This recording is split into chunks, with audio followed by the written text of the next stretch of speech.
Hi, welcome back to another video. This time around, we're going to be talking about the most terrifying thing on planet Earth.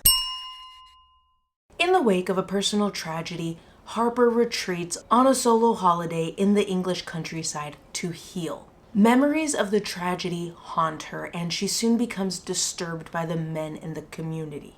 Now that's putting it lightly.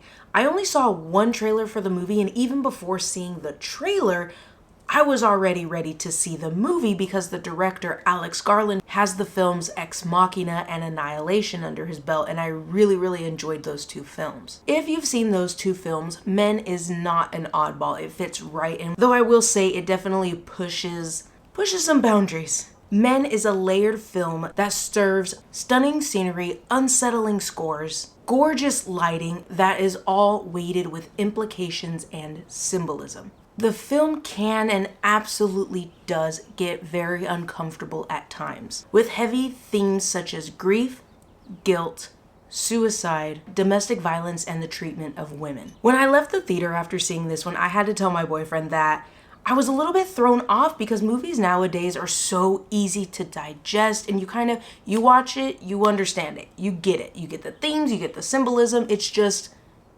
understandable. This movie, however, was much more demanding on you as an audience member. In my experience, I really felt like the movie was easy to understand, even the very intense last 20 minutes or so of the film.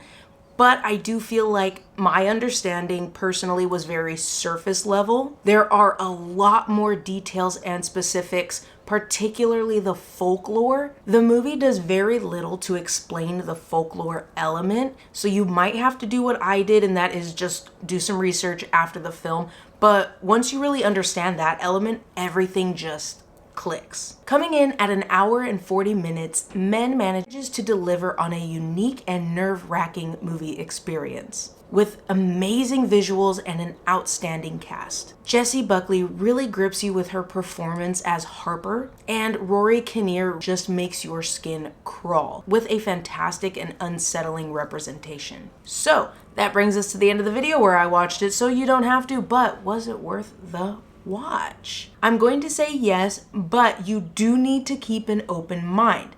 You do need to be attentive. Otherwise, this movie will absolutely slip through your fingers. I will say, so I am giving it a yes, but if I'm going to recommend it to somebody, I am very on the fence because it is not for everyone. It does deal with some very heavy themes, and that intense 20 minutes or so that I was talking about earlier in the video, absolutely not for everyone, and I think it could actually lose a lot of people.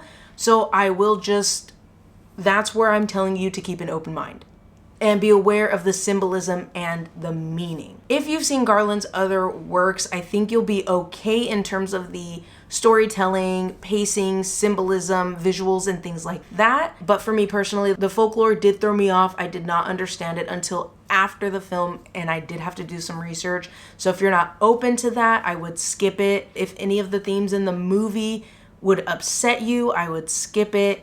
If you're not open-minded, I would skip it because this movie, it's a lot. It's a lot. Okay, so that brings us to the end of the video where I watched it so you don't have to. Give this video a thumbs up if you liked the video so I know you liked the video. Go ahead and hit that subscribe button so we can hang out again and talk about some more movies. Summer movies, you guys. Very excited. But until the next video, be safe, spread positivity, whatever you are going through, you got this. I'll see you next time. Bye.